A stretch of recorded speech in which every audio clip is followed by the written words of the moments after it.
Indian independence league.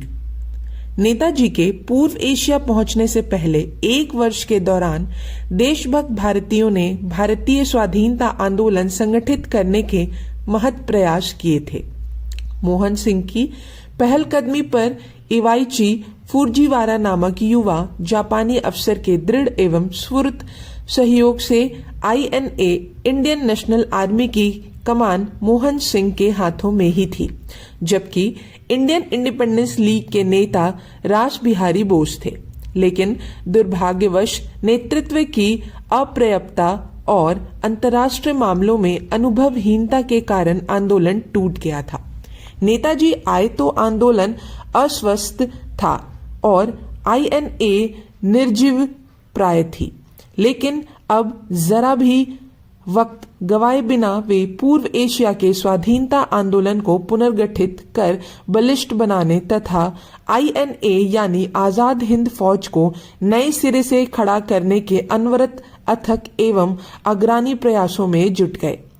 4 जुलाई 1943 को Indian independence league के पूर्व एशिया भर के प्रतिनिधियों के सिंगापुर में आम बैठक बुलाई गई, जहां अपनी विशाल हृदयता और राजकुशल सद्भावना दिखाते हुए रास बिहारी बोस ने समूचे आंदोलन का नेतृत्व नेताजी को सौंप दिया।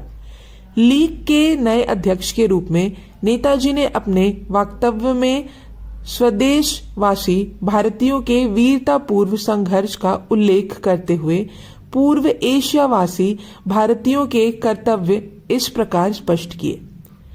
यो तो भारतीय स्वतंत्रता संग्राम के इतिहास में अगस्त 1942 अविस्मरणीय रहेगा। सत्याग्रह में समराग्रह के मानसिक संक्रमण के प्रतीक स्वरूप इसलिए अब समय आ गया है कि हम अपनी लड़ाई के अगले दौर की ओर बढ़ें।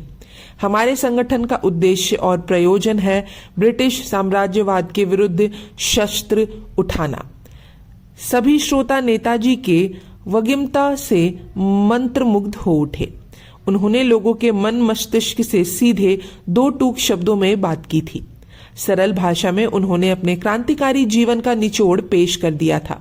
श्रोताओं से उन्होंने कहा कि निर्णायक स्वाधीनता संग्राम छेड़ने में वे 2 चीजों की कसर है, पहली लड़ने वाली सेना की और दूसरी अंतरिम सरकार की, जिसके तत्वाधान में सेना लड़ेगी। पूर्व एशियाई भारतीयों ने अपने चुने हुए नेता को भरपूर सहयोग दिया।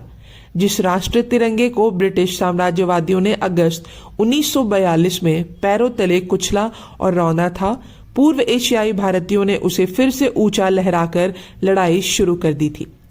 स्वतंत्रता संग्राम को उसकी सफलता तक जारी रखने के लिए नेताजी ने जाबाजों, रुपए, पैसे और साजो सामान के सारे उपलब्ध स्रोत एक साथ जुटाने की अपील की और उनके पूर्व एशियाई हमवतनों ने जिस हार्दिकता से उनके आदेश का पालन किया। 1857 के स्वतंत्रता संग्राम के बाद भारतीय इतिहास में वह सब नहीं देखा सुना गया था। इसके बाद का घटनाक्रम एक समूचे प्रवासी राष्ट्र स्त्रियों, पुरुषों, युवाओं, वृद्धों, सैनिकों, श्रमिकों, कृषकों, व्यापारियों, विशिष्ट कर्मियों और बाकी तमाम लोगों के एक रूप होकर मातृभूमि की मुक्ति के लिए सर्वस्व दांव पर लगा देने की शौर्य गाथा है। जुलाई 1943 की 5 तारीख को नेताजी ने अपने जीवन का सर्वाधिक वैभवशाली दिन बिताया, क्योंकि उस दिन सिंगापुर टाउन हॉल के सामने वाले विशाल मैदान में उन्होंने पहली बार सर्वोच्च सेनापति सुप्रीम कमांडर के रूप में रण तत्पर आजाद हिंद फौज की सलामी ली थी। अपनी फौज से उन्होंने कहा था, हथियारों की ताकत और खून की कीमत से तुम्हें आजादी प्राप्त करनी है। फिर जब भारत आजाद होगा तो आजाद देश के लिए तुम्हें अस्थायी सेना बनानी होगी, जिसका काम होगा हमारी आजादी को हमेशा हमेशा बनाए रखना। राष्ट्र सुरक्षा प्रणाली को हमें ऐसी मजबूत बुनियाद पर खड़ा करना होगा कि इतिहास में फिर कभी हमें अपनी स्वतंत्रता ना खोनी पड़े। राजनीतिक दास्तां के कारण हमारे यहाँ हमें उत्प्रेरित करने के लिए मुगडेन पोर्ट, ऑर्थर तथा सिडान जैसी परंपरा नहीं पनप सके। तुम्ही में से निकलेंगे स्वतंत्र भारत के भावी सेनापति। मैं वादा करता हूं कि अंधेरे और उजाले में दुख और सुख में, व्यथा और विजय में तुम्हारे साथ रहूंगा।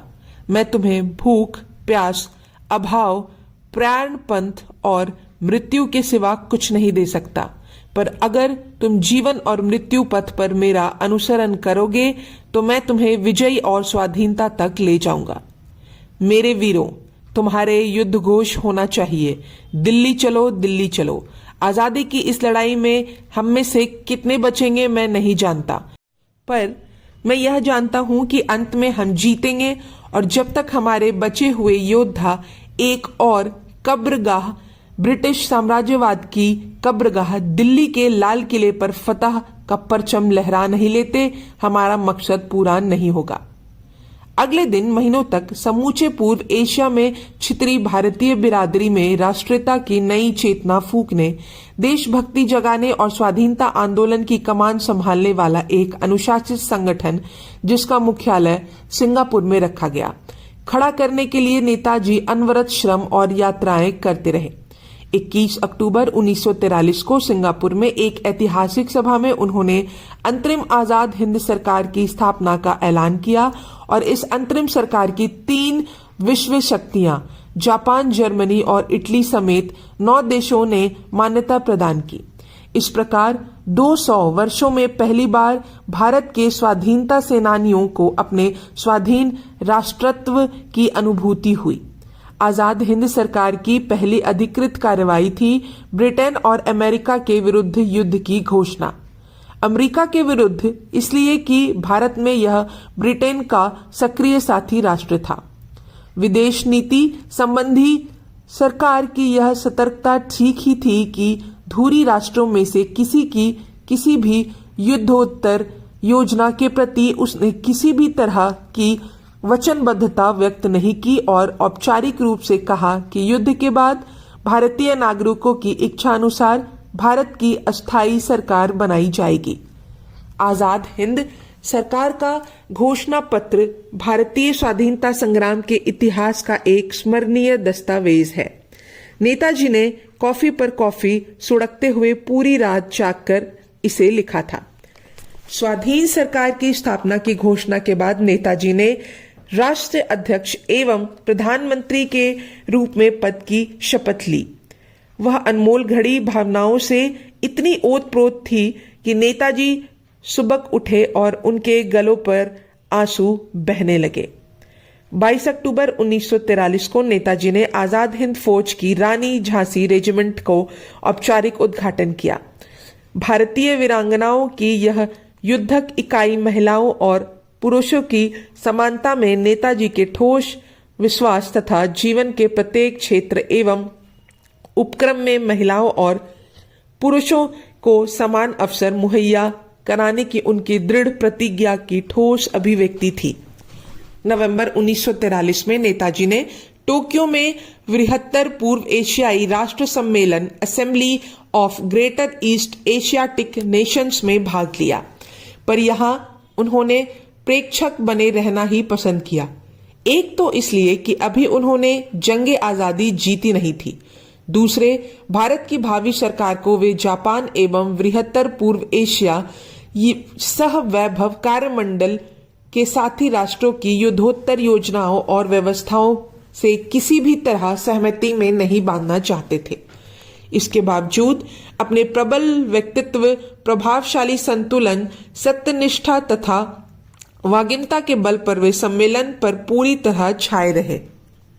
सम्मेलन में दिए गए अपने ऐतिहासिक भाषण में उन्होंने पराधीन राष्ट्रों की दृष्टि से अंतर्राष्ट्रीय संबंधों का जायजा लिया तथा न्याय, राष्ट्र संप्रभुता, राष्ट्रों के बीच पारस्परिक सहयोग तथा एक दूसरे को अनुदान एवं सहायता के पुनित सिद्धांतों पर आधारित नई विश्व व्यवस्था का आह्वान भी किया।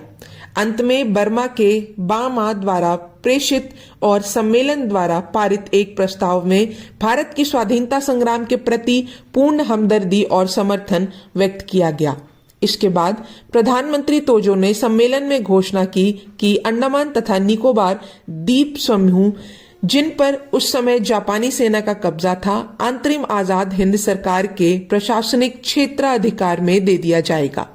दिसंबर में सिंगापुर लौटने से पहले नेताजी का चीन, फिलीपीन तथा इंडोनेशिया सर्वत्र राष्ट्र अध्यक्ष के अनुरूप सत्कार हुआ। चीन में वे अवसर का लाभ उठाकर नॉनकिंग के निकट चीनी क्रांति के पिता सन यत सेन की समाधि पर श्रद्धांजलि अर्पित करने भी गए। यह भाग यहीं समाप्त होता है। तब तक के लिए धन्यवाद।